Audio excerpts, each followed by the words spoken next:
Good morning and welcome to Sunday School, July 25th, 2021. Today we're going to be wrapping up our virtue series, so we're going to finish the virtue series with the virtue of love. Now, love is the greatest commandment we've received from our Lord, and so let's talk about what love means. Love is patience, love is kind. We can go through 2 Corinthians and learn more about this, but the basic definition of love is that it is a self-sacrificing gift to another person. Just as Christ has loved us and given his life for us, that is what true love looks like. Now, with that being said, we cannot all do great things, but we can all do small things with extraordinary love. This comes from Mother Teresa, and I really want you to take this to heart because today we're actually going to do a small act, but with great love. The small act that we're going to be doing today that goes along with this virtue of love is taking the time to make something for a loved one. Maybe it's a friend, a family member, a neighbor, maybe it's church parishioners, whoever it may be.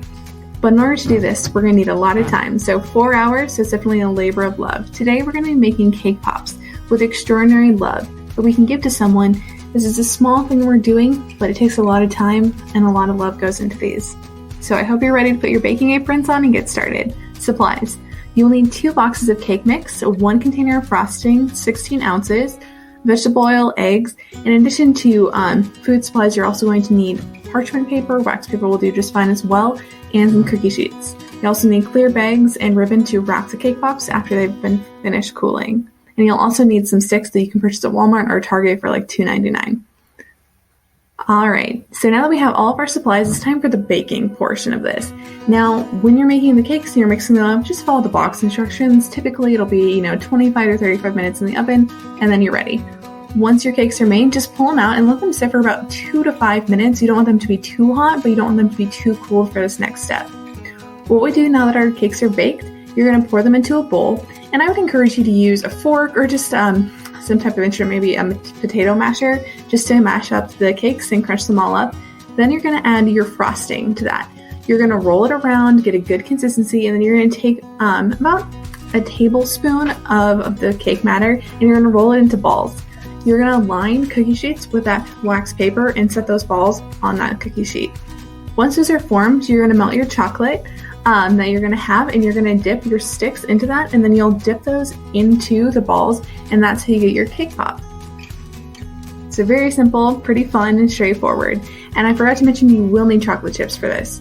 Do not get candy molds, get chocolate chips, they work better. Alright, now we're ready for the fun part, and the fun part is just obviously it's the dipping of the cake pop. But here is my one piece of advice. When you're doing this, so after you've melted your chocolate, put the sticks into your cake pops, put those in the refrigerator for 10 minutes. Just let them harden a little bit.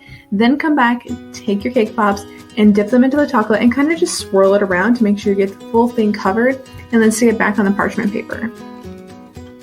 Once you've done that and you've completed all the cake pops, put them in the refrigerator for about 1 to 2 hours, maybe 30 minutes is sufficient, but I always encourage just a little bit longer. And then once they've been in the refrigerator, they've cooled down, you can start putting them together and start packaging them in clear plastic bags and add a little bit of ribbon with some curls just for a nice added touch of warmth and of love for the person you're making these for. They're really going to love them. They taste great. And like I said, it is a labor of love, but it is one worth giving. And all right, enjoy this gift of giving love in a small way, and hey, it can be as easy and small as a cake pop, but it brings much joy. And remember, you are loved, called, and sent.